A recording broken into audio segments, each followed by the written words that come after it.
Hello everyone, welcome back to Shai's recipes. இன்றைக்கி நம்ம சேனலில் மட்டன் கறி சாறு எப்படி செய்யலான்னு தான் பார்க்க போகிறோம். ஈத் டைமில் இந்த ரெசிபி முஸ்லீம்ஸ் வீட்டில் நிறைய பேர் வீட்டில் நீங்கள் இதை பார்க்கலாம். ரொம்ப அருமையாக இருக்கும். செய்கிறது ரொம்ப ஈஸி. பிகினர்ஸ், பேச்சுலர்ஸ் யார் வேணால் செய்யலாம். எல்லாத்துக்கூடையும் ஒரு நல்ல காம்பினேஷனாக இருக்கும். அதாவது டிஃபன் ஐட்டம் கூட இது ஒரு நல்ல காம்பினேஷனாக இருக்கும். வாங்க இப்போ வீடியோக்குள்ளே போகலாம். வீடியோக்குள்ளே போகிறதுக்கு முன்னாடி மறக்காமல் நம்ம ஷாய்ஸ் ரெசிபி சேனலை சப்ஸ்கிரைப் பண்ணிக்கோங்க. அண்ட் இந்த வீடியோ ஃபுல்லாக ஸ்கிப் பண்ணாமல் பாருங்கள். ஒரு குக்கரில் 2 டேபிள் ஸ்பூன் ஆயில் சேர்த்துருக்கேன். ரீஃபைண்ட் ஆயில் சேர்த்துருக்கேன். நீங்கள் நல்லெண்ணெய், கடலெண்ணெய் எது வேணால் சேர்த்துக்கலாம்.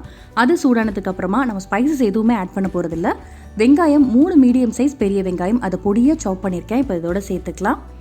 நான் வந்து சாப்பரில் போட்டு தான் நான் வெங்காயம் நறுக்கியிருக்கேன். நீங்களும் இதே மாதிரி பொடியாக கட் பண்ணிக்கோங்க.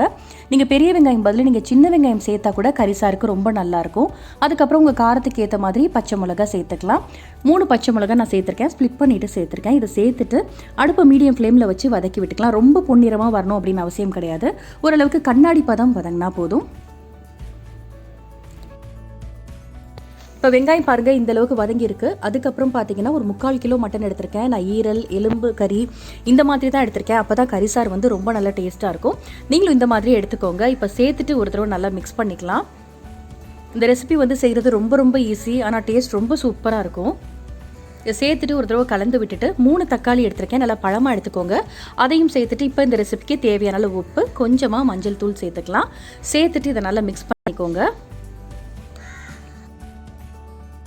இந்த அளவுக்கு நல்லா மிக்ஸ் பண்ணதுக்கு அப்புறமா ஒரு 2.5 டேபிள் ஸ்பூன் அளவு நான் இன்னைக்கு இஞ்சி பூண்டு பேஸ்ட் ஆட் பண்ணிக்கிறேன். அதோட பச்சை வாசனை போகிற அளவுக்கு இதை நல்லா கலந்து விட்டுக்கோங்க.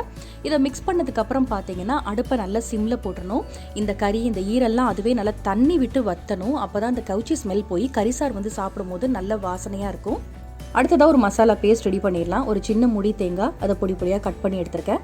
அதோட 1 டீஸ்பூன் அளவு சீரகம், 1/4 டீஸ்பூன் அளவு மிளகு. மிளகோட குவான்டிட்டி கொஞ்சம் ஜாஸ்தியாக இருக்க மாதிரி சேர்த்துக்கோங்க. அதுக்கப்புறம் பார்த்தீங்கன்னா 1 டீஸ்பூன் அளவு சோம்பு சேர்த்துக்கலாம். நான் அதுக்கு பதில் இன்றைக்கி சோம்பு தூள் சேர்த்துருக்கேன். சேர்த்துட்டு இதை தண்ணி ஊற்றி நல்லா ஃபைனாக பேஸ்ட்டாக அரைச்சி எடுத்துகிட்டு வந்துக்கலாம்.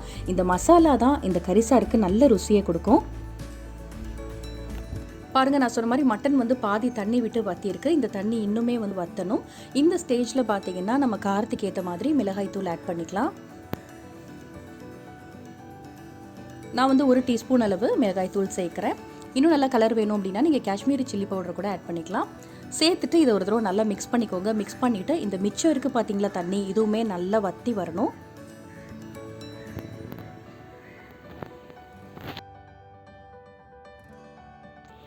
இப்போ பாருங்கள், நல்லா வற்றி வந்திருக்கு. ஆயிலெலாம் செப்பரேட் ஆக ஆரம்பிச்சிருக்கு பாருங்கள்.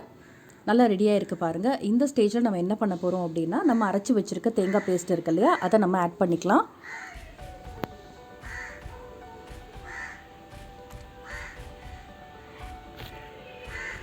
ஆட் பண்ணிவிட்டு இப்போ உங்களுக்கு கன்சிஸ்டன்சிக்கு ஏற்ற மாதிரி தண்ணி சேர்த்துக்கோங்க.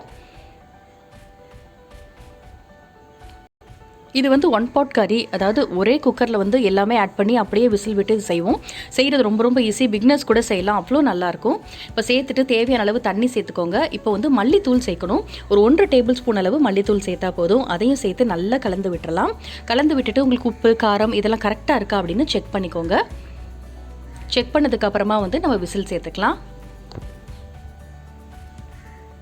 இப்போ எல்லா இன்க்ரீடியன்ஸுமே ஆட் பண்ணியாச்சு. இப்போ உப்பு, காரம் எல்லாமே எனக்கு கரெக்டாக இருக்குது. உங்களுக்கு பத்தலை அப்படின்னா சேர்த்துக்கோங்க.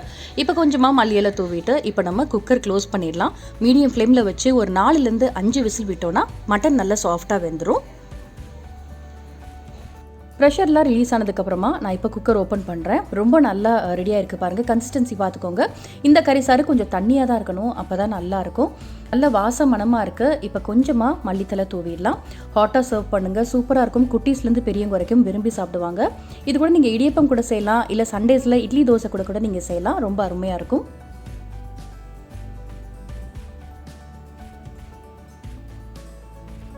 இன்றைக்கி நான் உளுந்த வடை கூட செஞ்சேன். அதோட கொஞ்சம் தேங்காய் சட்னி வச்சு சாப்பிட்டிங்கன்னா 2-3 வடை எக்ஸ்ட்ராவே சாப்பிடலாம். அவ்வளோ நல்லாயிருக்கும்.